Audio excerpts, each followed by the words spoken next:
Boa noite a todos. É com alegria que nos reunimos nesta Casa de Luz para mais uma oportunidade de aprendizado e reflexão. Hoje teremos conosco o palestrante Ivonei Giordani, que nos conduzirá a uma reflexão profunda e inspiradora sobre São Francisco de Assis e sua prece de paz. Um verdadeiro convite à vivência do amor, da humildade e da fraternidade. Que possamos abrir nossos corações e mentes para acolher os ensinamentos que serão compartilhados, permitindo que cada palavra seja uma semente de paz, esperança em nossa jornada espiritual. Eu convido todos, então, para um momento de prece. Eu vou fazer uma leitura do Evangelho segundo o Espiritismo, é uma prece, e se coloquemos numa posição confortável. Começamos já a buscar nossa respiração um pouquinho mais profunda. Se possível, fechemos os nossos olhos e comecemos a nos concentrar nesse momento.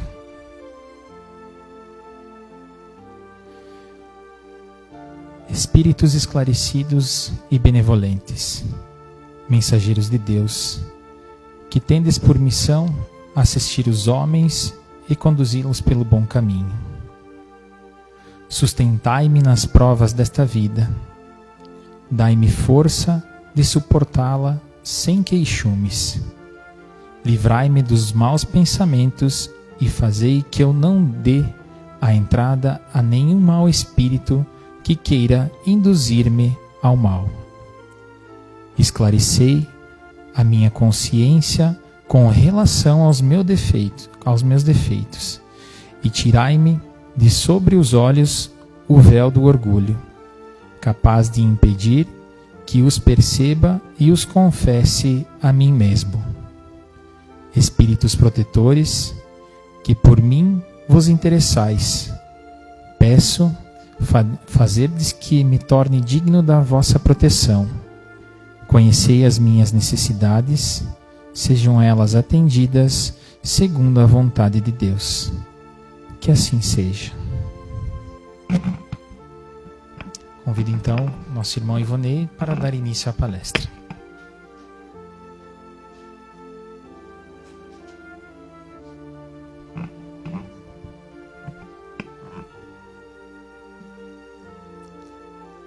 Boa noite a todos. Que a paz de Jesus, o amor de Maria e o abraço fraterno de Francisco de Assis esteja conosco nessa noite. Falar de Francisco, um espírito de elevada envergadura, um ser iluminado. Ele então, que aqui, quando em terra, na sua encarnação, antes mesmo de chamar-se Francisco, chamava-se Giovanni Bernardoni, seu nome de batismo. Ele, conhecido por muitos como, principalmente na região da Itália, Il Poverello di Assisi, traduzindo, o pobrezinho de Assis. Ele que vem nessa terra, trazendo-nos então uma mensagem de paz, uma mensagem de renovação e um exemplo pleno e puro de uma reforma interior tão grandiosa e que ele demonstra nessa existência, e que é aí que eu trago então para a palestra da noite um pouco desta história desse nosso irmão que tanto deu exemplo e que ao mesmo tempo também nos deu um exemplo de amor tão fraterno aos nossos irmãos menores, os animais. Ele que amava-os tanto e que exemplificou nessa vida como realmente devemos tratar esses nossos irmãos menores. Para o estudo então da noite, ele foi baseado então também no Evangelho segundo o Espiritismo, no livro Simplesmente Francisco e no livro Francisco de Assis. Pois bem, quem foi então Francisco de Assis? Se pegarmos o livro Francisco de Assis, o espírito Miramis nos dirá que Francisco, outrora, foi então a reencarnação de João Evangelista. E se olharmos em toda a história que nós conhecemos sobre Francisco, ele realmente traz traços muito significativos de como era então João Evangelista, aquele que esteve junto de Cristo Jesus na sua caminhada no plano terreno. E ele traz nessa encarnação posterior, como Francisco, como Giovanni, antes de virar Francisco, todo esse amor que está intrínseco nele, a partir do momento que ele realmente desperta nessa existência, entendendo e exemplificando os ensinos do Mestre Nazareno, então, nessa caminhada. Nascido ele em 26 de setembro de 1181, na cidade de Assis, na Itália, filho de comerciante de rica família burguesa de Assis. Seu pai era, então, um rico comerciante de tecidos. Mas Francisco, desde pequeno, Giovanni, não gostava daquela função. Acompanhava o pai desde criança no comércio, mas não sentia dentro dele aquilo como uma missão ou algo que ele gostaria de seguir na sua vida. Mas mesmo assim, ele acompanha o pai. Em Assis, então, ele é conhecido como Francisco, né? Ou seja, o pequeno francês. E por que o pequeno francês? Porque a mãe dele era francesa, de descendência francesa. Casou-se com o pai italiano. E ali, então, Giovanni era conhecido como Francesco, o pequeno francês.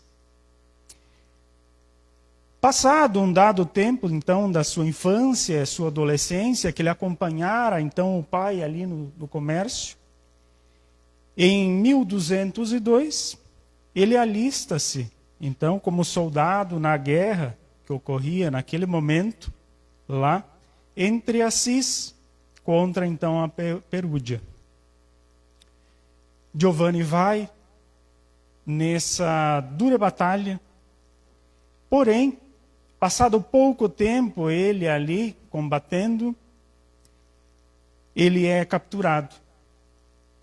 E nessa captura ele passa aproximadamente 1 ano em cárcere, sofrendo, tendo dificuldade e até doente. Porém, passado então esse 1 ano, amigos vão e conseguem resgatá-lo desse cárcere. Ele volta então à sua casa, muito ainda abatido, com dificuldades físicas. Mas passado lá um certo tempo, ele se recupera e pensa lá consigo mesmo que ele havia perdido muito tempo naquela condição, como soldado e ao mesmo tempo estando preso. E decide que ele gostaria de viver a vida, muito jovem naquela época. Ele gostaria de ir ao mundo afora e aproveitar então a sua vida. E ele assim o faz. Ele vai e aproveita daquilo que é possível daquela época. Porém, aquilo não o satisfaz. Há algo dentro dele que realmente vê que aquilo não tem sentido, não teve mais sentido. Então ele retorna à casa paterna novamente. E nesse retorno, então, ele decide que ele gostaria de ser um soldado. Porém, um soldado da mais alta patente, que cuidaria então do reinado ali próximo, seria um soldado específico do rei. E ele fala com os seus familiares, com seu pai, que prontamente então acha a ideia muito prudente para a época, era algo muito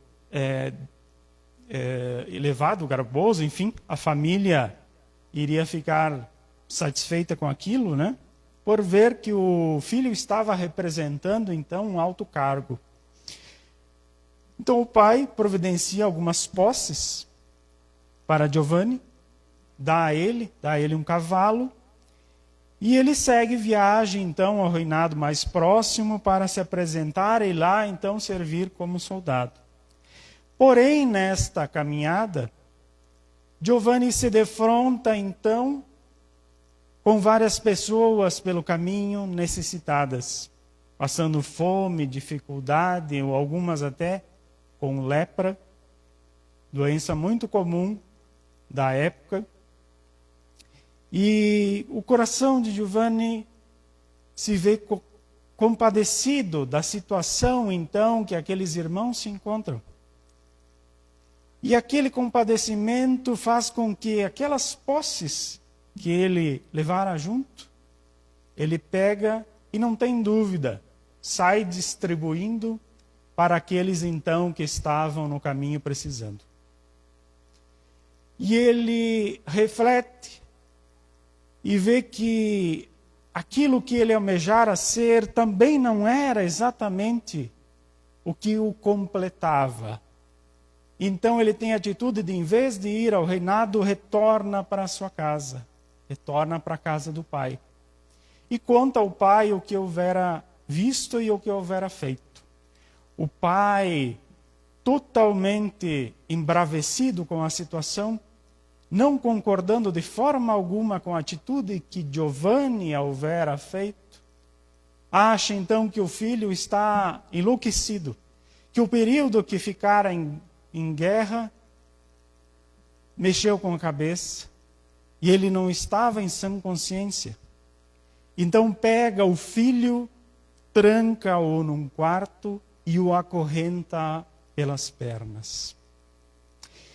Giovanni fica algum tempo lá, mas a mãe de Giovanni, desconsolada com aquela atitude e com o sofrimento que o filho ali então sentia, dá um jeito e solta o filho. E diz para ele sair daí, para ele fugir. Mas o pai, não gostando da atitude da mãe,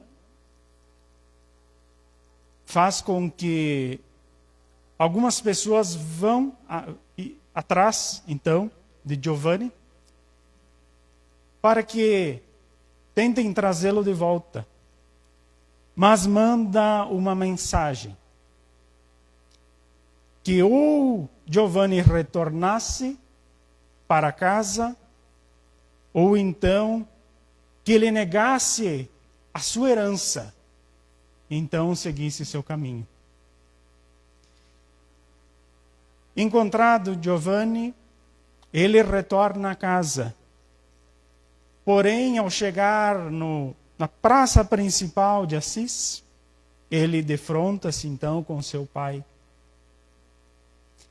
E ali, ele começa então a se despojar da sua roupa. Ele fica nu, diante de todo mundo e do pai. E diz ao pai: toma o que é teu.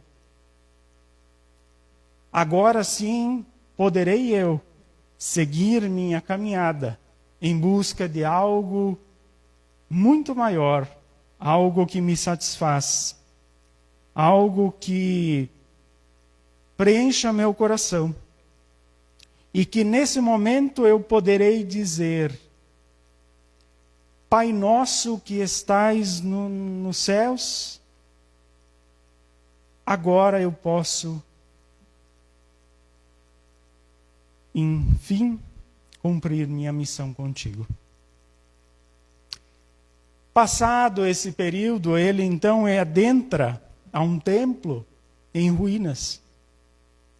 E ele tem ali então uma visão que ele disse: Francisco, agora sim, realmente tomando sobre si o nome que então seria conhecido pelo mundo inteiro, Francisco, restaura minha casa decadente.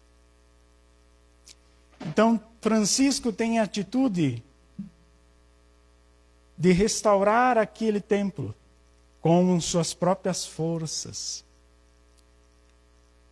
E ali, exemplificando aquela restauração, começam outros verem a atitude dele. E com o passar do tempo, esses outros irmãos se unem a Francisco, il Povarello de Assisi, e tem ali junto com ele, então, o início de uma missão que se tornaria grandiosa, o início de uma irmandade fraterna que levaria esse senso de fraternidade para o mundo inteiro. Não bastasse isso, ele conhece outras pessoas. Uma delas seria conhecida como Clara de Assis, que hoje, na atualidade, nós a conhecemos por um outro nome, depois de algumas reencarnações, Joana de Ângeles.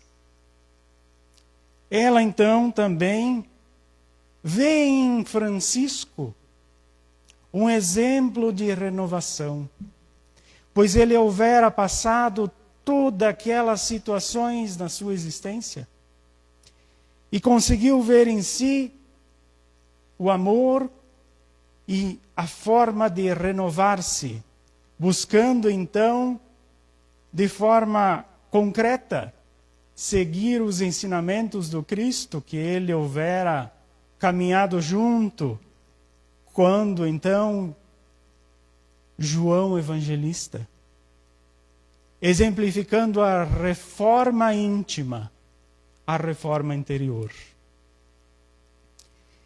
E hoje ele deixa para nós toda uma bagagem que, se bem analisada e vivenciada, faz com que nós possamos transformar as nossas existências. Não bastasse isso, ele nos deixa essa prece maravilhosa, o ensinamento de paz e de ternura, de fraterno amor e, ao mesmo tempo, também de renovação interior.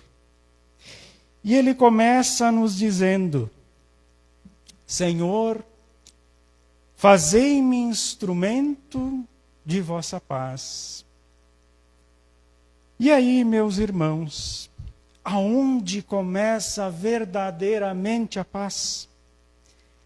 A paz verdadeira começa dentro de nós. Quando nós conseguimos verter para fora tudo que há de egoísmo, tudo que há de maus sentimentos, jogar para o lado, renovando-se e trazendo a paz para dentro de mim, para dentro do meu coração. É a partir deste momento que eu consigo então traduzir a paz que está em mim para a paz no outro. E assim sucessivamente fazendo uma grande união num sentido geral, numa paz que pode então tomar o mundo afora e se espalhar pelo mundo todo. Onde houver ódio, que eu leve o amor. Quantos irmãos hoje em dia ainda presos no ódio, pela ignorância, quantas vidas ainda ceifadas às vezes pela falta de incompreensão, pela falta da paciência, da tolerância.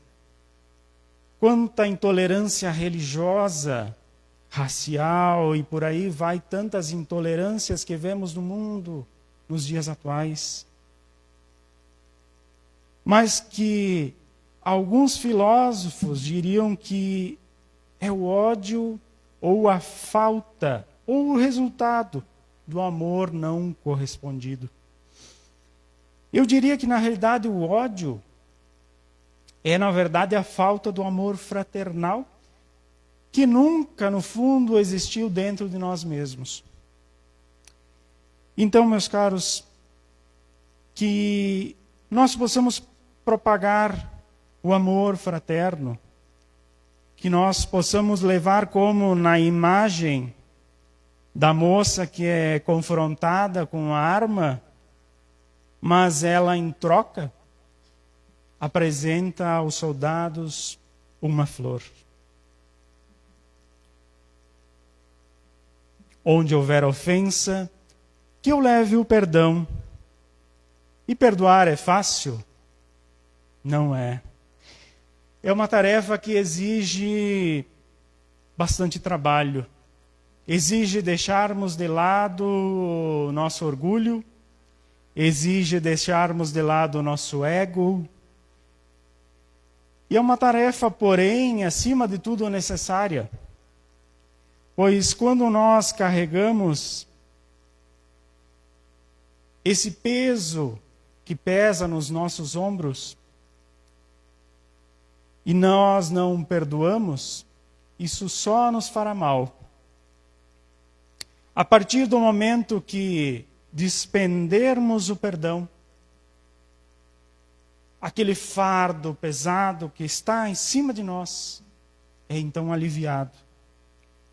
Pois o perdão não é para o outro. Na realidade, o perdão é para nós mesmos.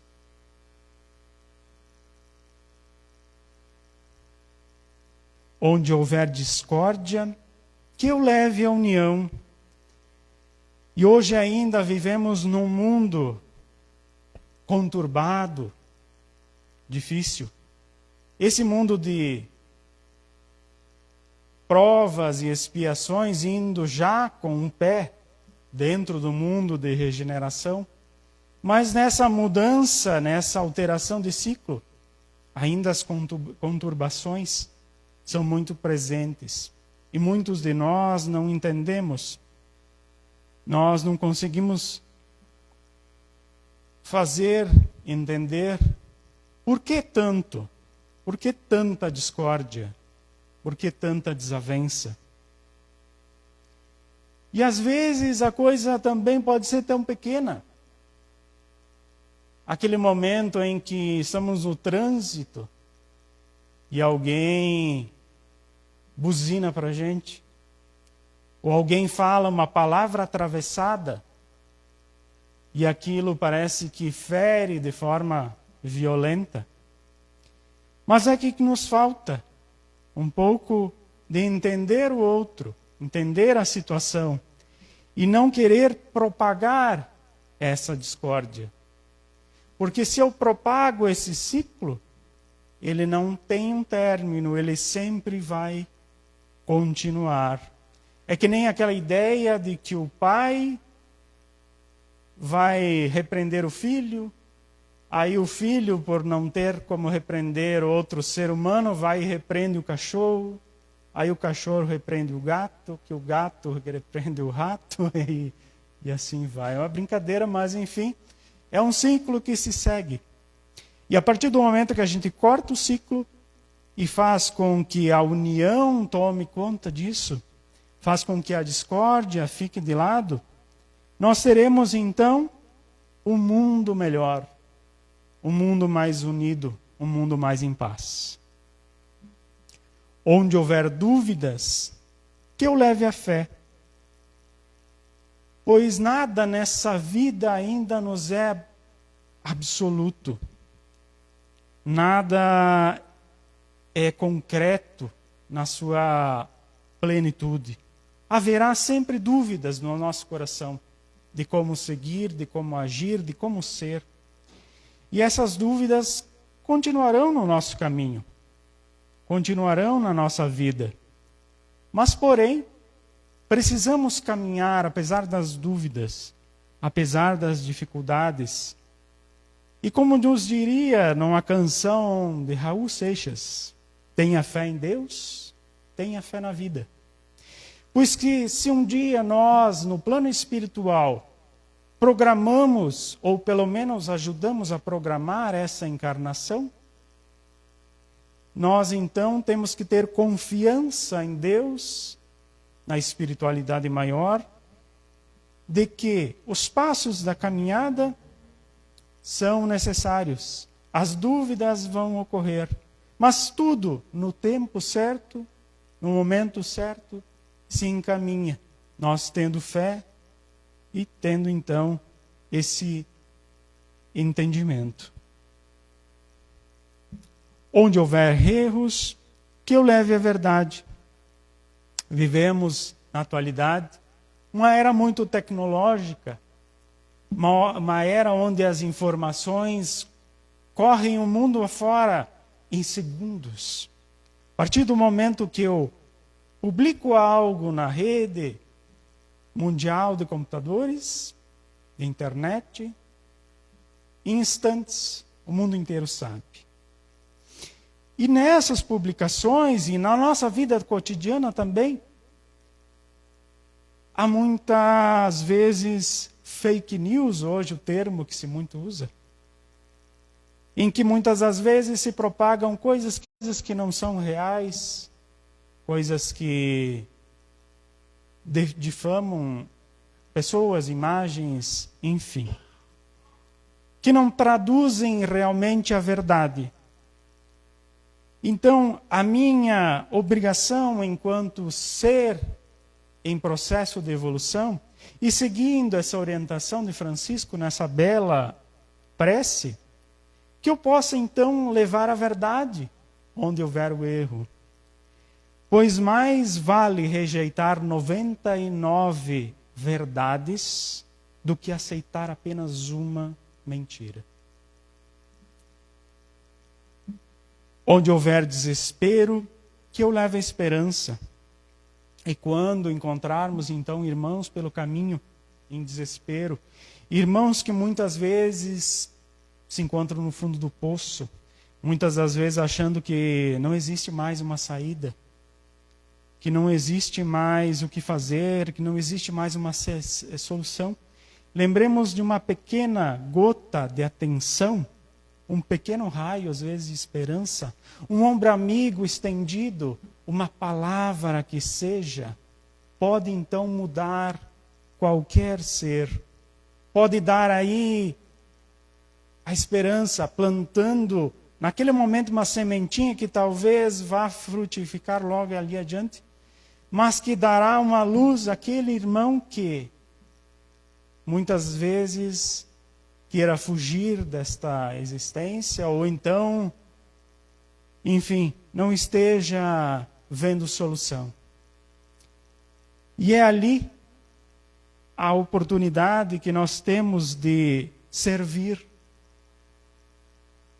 a oportunidade de levarmos os ensinamentos de Jesus Cristo, os ensinamentos de fraternidade, de amor e de fé, àqueles que tanto precisam. Que sejamos então esses instrumentos divinos a passar o amor para toda parte. Onde houver tristeza, que eu leve alegria. E da mesma forma, então, que eu possa levar essa alegria para toda parte. Nos tempos de Francisco de Assis, assolava-se então uma epidemia de lepra em toda parte, principalmente ali na região de Assis. Mas nos dias atuais eu diria que não é diferente.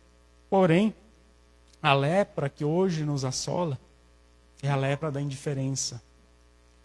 A lepra da ideia de que eu não consigo me colocar na situação do outro. Eu não consigo ter empatia por aquilo que o outro vive. Pois a partir do momento que eu consigo ter empatia, eu consigo entender a situação do outro, sabendo que eu também tenho erros, tenho dificuldades, tenho tudo isso.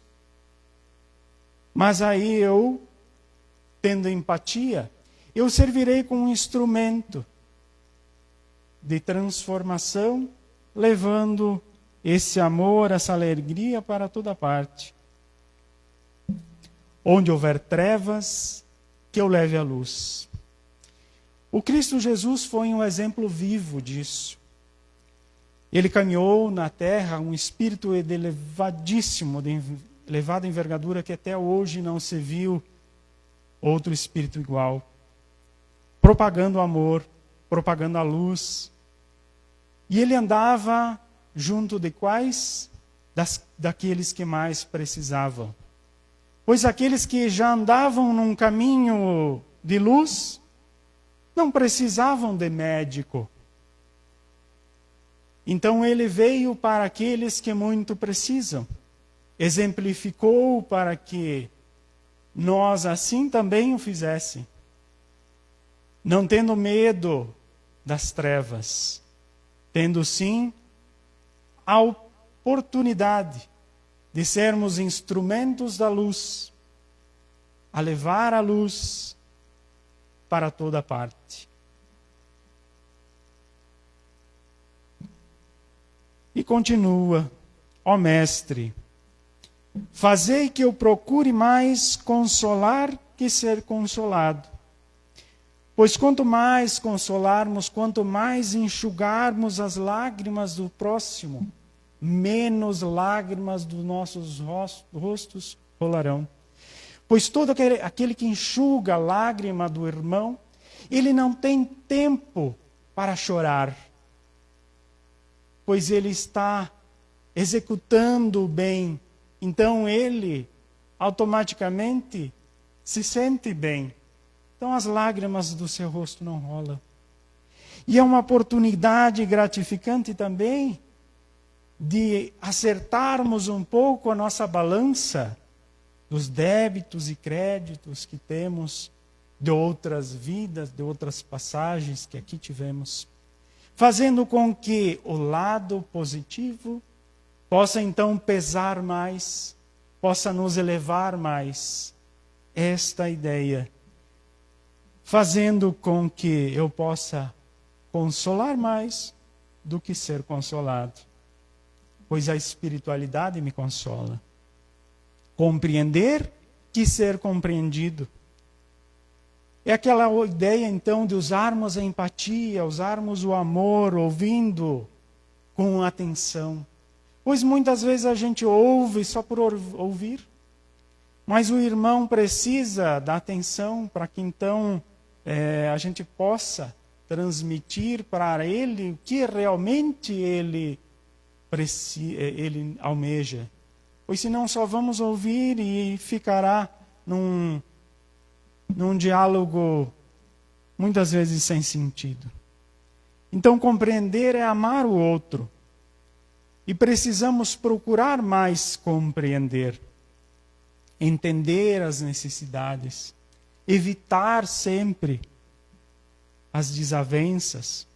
O nosso dever, o nosso desafio é aprender a viver pacificamente nessa sociedade, pois estamos num processo, todos nós, contínuo de evolução.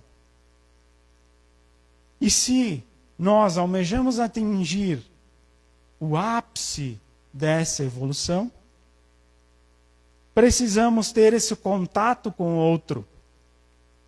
O outro é também meu professor e ao mesmo tempo meu aprendiz. Da mesma forma. Então, é compreendendo que a gente, de certo modo, também é compreendido. Amar que ser amado. E amar significa doar-se. É dar o melhor de si para o outro. Tem uma história que eu costumo usar e que eu acho que exemplifica muito bem essa ideia de amor, representada pela história de um casal. E aí, eu, se colocando como membro da história, eu gosto muito de brigadeiro. E eu vou então até a padaria, mas eu tenho o intuito de comprar aquele brigadeiro para minha esposa.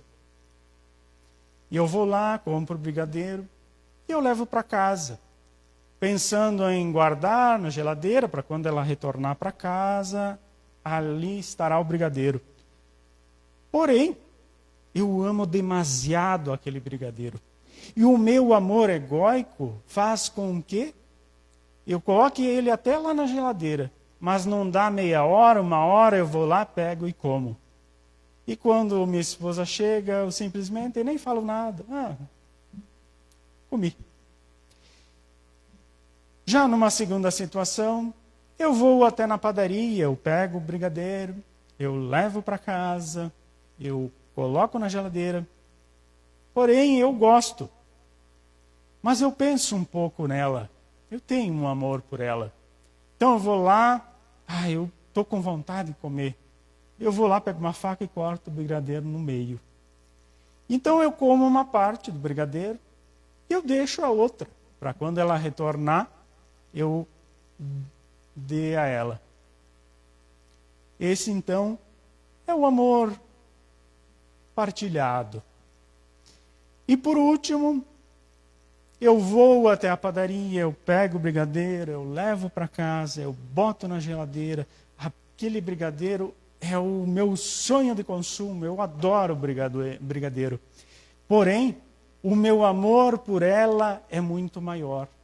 E faz com que, apesar de eu gostar do brigadeiro, eu deixe ele lá e quando ela retorna à casa, eu pego o brigadeiro e vou, entrego com o mais fraterno amor, dizendo, meu amor, eu comprei um doce para você.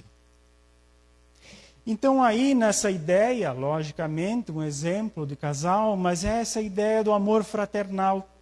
É aquela ideia de que eu me despojo de mim mesmo, eu me despojo de algo que para mim é muito importante, ou que eu gosto muito, para o outro. Por mais que talvez aquilo pode me fazer falta, pode me parecer demasiado importante, mas eu entrego de coração. É essa ideia do amor fraterno. É essa ideia de amar que Francisco coloca aqui. Amar do que ser amado. Então que possamos ser esses instrumentos do amor fraterno. Pois é dando que se recebe. E é a caridade, não só a caridade material, que também faz parte, mas essa caridade que eu já coloquei há instantes, é de ouvir um irmão, de estar em comunidade, de poder propagar a paz e a harmonia para todo lugar, ao exemplo de Madre Teresa de Calcutá, também, que dedicou uma vida toda em favor daqueles que mais necessitavam.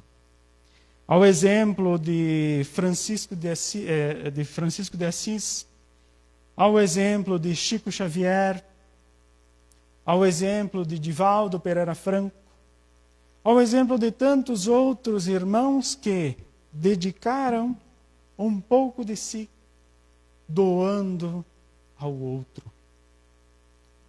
É esse doar, é esse largar de tudo, que faz com que, com certeza, um dia no plano espiritual, teremos então uma recompensa grandiosíssima.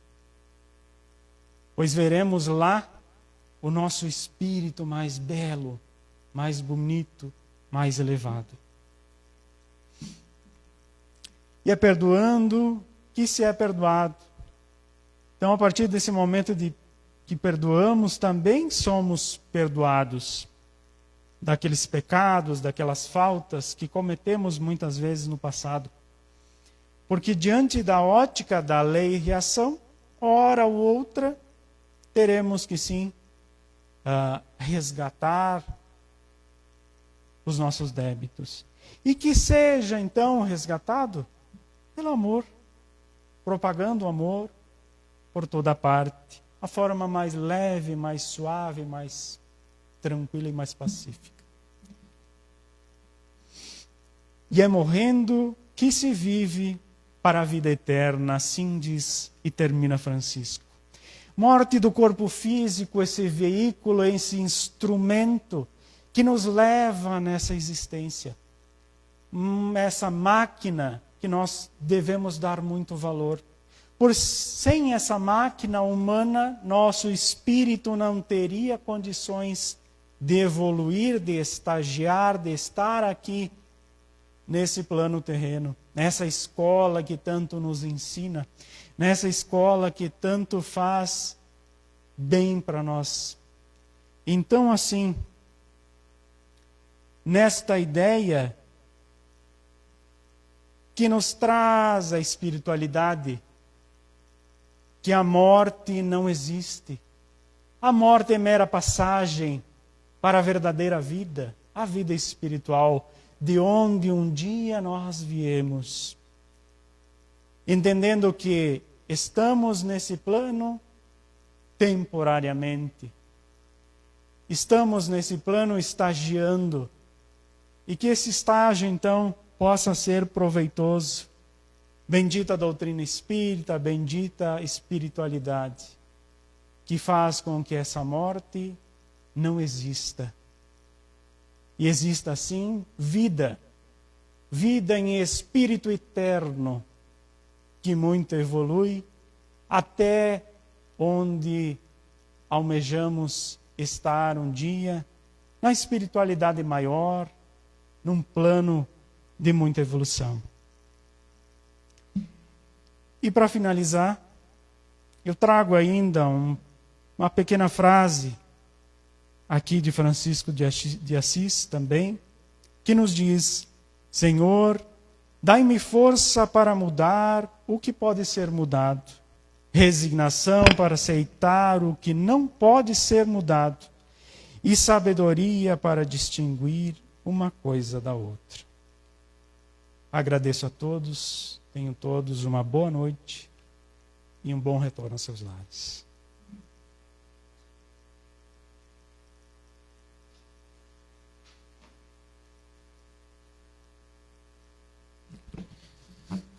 Muito obrigado, meu irmão, pelas palavras, pela reflexão da noite. Eu convido nesse momento os trabalhadores da casa a se posicionarem.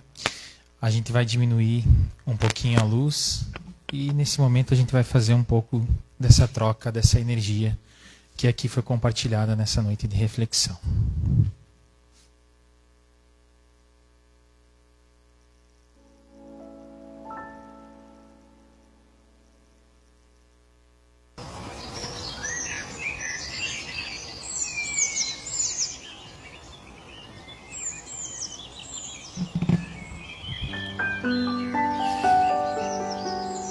Nasceste no lar que precisavas. Vestiste o corpo físico que merecias. Moras aonde melhor Deus te proporcionou. De acordo com o teu adiantamento. Possuis os recursos financeiros coerente com as tuas necessidades, nem mais, nem menos, mas o justo para as tuas lutas terrenas. Teu ambiente de trabalho é o que elegeste espontaneamente para a tua realização. Teus parentes, amigos, são as almas que atraístes com a tua própria afinidade. Portanto, teu destino está constantemente sob teu controle. Tu escolhes, recolhes, eleges, atrais, buscas, expulsas, modificas tudo aquilo que te rodeia a existência. Teus pensamentos e vontades são a chave de teus atos e atitudes. São as fontes de atração e repulsão na tua jornada vivência. Não reclames nem te faças de vítima. Antes de tudo, analisa e observa. A mudança está em tuas mãos. Reprograme tua meta, busque o bem e viverás melhor. Embora ninguém possa voltar atrás e fazer um novo começo, qualquer um pode começar agora e fazer um novo fim. Que assim seja.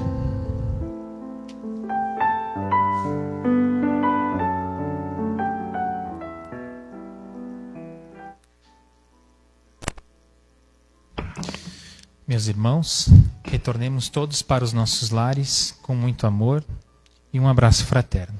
Uma boa noite.